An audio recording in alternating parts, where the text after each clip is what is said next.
Back page of the Sun this morning.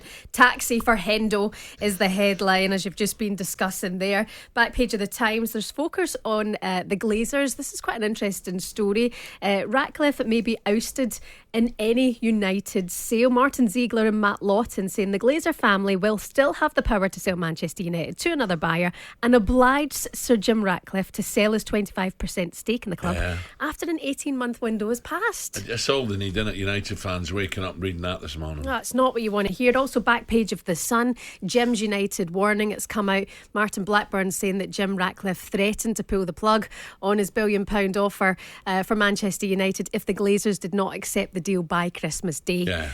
So they've got that done. He's had his first kind of meeting with the Supporters Trust, and apparently they were all very much on the same page, as is Sir Jim Ratcliffe, that the standards aren't good enough and things need to improve. I tell you who's not on the same page now, talking about Supporters Trust, is Newcastle. I don't know if you want to go into that later on, but Newcastle fans are kicking off about this problem they have with the owner of Newcastle now and this sort of spy chief who's accused them of all sorts. It's an absolutely... Don't look great, does it? It's a wild story. I mean, but listen, that's the thing. Where there's billions, there's probably the odd story of corruption or whatever. Are we not back again, Shebahn, to the Premier League not doing the homework properly?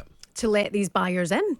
You know, is that what you mean by that? Correct. Yeah, exactly. Not just the Premier League. Listen, look at Reading. Look at Reading. And I can point back to Everton with the great suspect. I know they've got enough woes at the moment.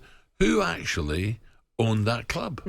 Yeah, exactly. Back page of the Mirror. There's focus on Everton after their win last night over Crystal Palace in the Cup. You can't take this away. Andre Gomez gave Everton fans a rare reason to be cheerful with a superb free kick that earned Sean Dyche's men a fourth round tie against Luton. That's the back page of the Mirror. Martial isolated. More Manchester United chat in the Daily Mail this morning. Matt Hughes saying that Anthony Martial has been told to train on his own to improve his fitness. What is this on your own business? You know what it is? It's probably because Martial doesn't want to leave. Maybe the deal, he's been offered a chance to leave and he hasn't, so he's banished him like he done to Jadon Sancho. Should Martial be at Manchester United still? No, he shouldn't. Doesn't put enough effort in, not good enough. But don't put him on his own, because maybe it's not the right move for him, the right club, the right amount of money, the right transfer. Go and play somewhere in the sunshine and knock a few goals in and enjoy yourself. But I don't like the miserable one. I don't like the training on your own though. I don't like that. I mean, if this is true, why have that approach to get it to improve your fitness, to train on your own the whole time? Does that not spoil the whole part of being in a team? What you do is you train. If it was just a normal player, Shebahn, you train with the team, do extra with the fitness coach on your own after training. He's obviously been banished for a reason. And Ten Hag's done it again. Well, I've done it again. You took the words out of my mouth. Is he decided, I'm washing my hands with you, go and train your own, stay away from my squad. You're a bad influence. It happened to me under Di Matteo at Villa. And I'm telling you, it's the worst thing you can go through as a player. You're walking down to train on your own. Well, hold on, why did he send you to train on your own? Because he wanted me to leave, and I said no. I said no. Who are you to tell me to leave, Roberto? I'm not going anywhere. This is my club, been here since I was a kid. Yes, we got relegated, horrible for the football club, but I wanted to make amends and help get promoted. Anyway, made me go and train with 23 some days, train my own some days. It's horrible as a player. You wake up in the morning, you're like, what's the point? Did you have any sympathy from the guy who was coaching you on your own? Did he say, Gab, look, we just got to go on? Oh, yeah, he was just like, I've got to do my job. You've got to do a certain amount of training. I was like, no problem, but you're training with like hungry, energetic as well, under 18 players. So they're like, they're up front. They want to get into the first team. So like you're there and you're down in the dumps. I don't believe in it. I feel like he's not done anything really bad, Martial. Yes, he's not been at his best, but still doesn't deserve to be trained on his own. Yeah, no, absolutely.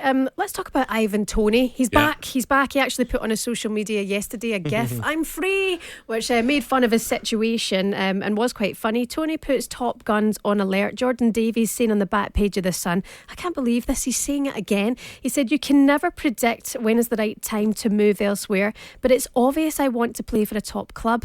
This isn't the first time we've heard Ivan Toney, voice the fact that he wants a big move, but is he taking advantage of Brentford fans' good nature? I don't think football matters anymore. There's no loyalty either side. I believe that he's 27 years old, prime. He's going to want to play Champions League football. He's going to want to play for a top club. I mean, he's got 32 goals in 68 Premier League games. Them sort of numbers, nearly 1 in 2, are numbers for a striker to be able to play for a top club.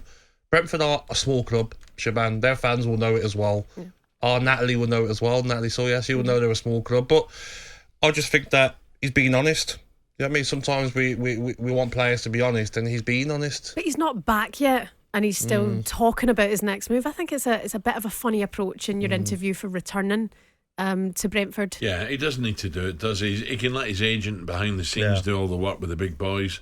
And if a massive amount of money comes in, that Brentford board say to the manager, say, look, we've got to take this, it's too much. We'll get, because they're running out of time in January, aren't they? And you look at the league table, and they're hovering. Al, you can sort of dodge the question, can't you? You can sort of like say, you know what, I was going to concentrate on getting back and scoring goals to get into the Euros squad, and we can see what happens in the future. That's how you answer that question. He did say as well, my main focus is to do what I do on the pitch and let the background work take care of itself. He said but that after. Do you know what it does tell you, though? I think his agents or representatives have obviously been talking to some big boys and saying, look, this is on here, this is on. But they don't have a lot of time to do it, have they? No. Brentford can't. Brentford cannot let him go in January. They're on the brink down there. You look at the table and they're 3 points above the relegation zone. Brentford can't even think about. So that may go against some of the fans, Shebahn. Yeah, and Thomas Frank, Brentford manager, said it's like signing a Premier League striker who can score 20 goals a season because he's proved it, so he's happy to have him back. The other thing is he could be back, Lukaku, couldn't he? Really? Now Josie's been bombed, and he done well for Josie again, scored a few goals, so he'll be hitting London either today or tomorrow. Yeah, be interested to see what happens to him. Interesting indeed. talkSPORT Breakfast with Alan Brazil. Thursday and Friday morning, 6 till 10. On AM, on DAB, via the talkSPORT app and on your smart speaker. talkSPORT.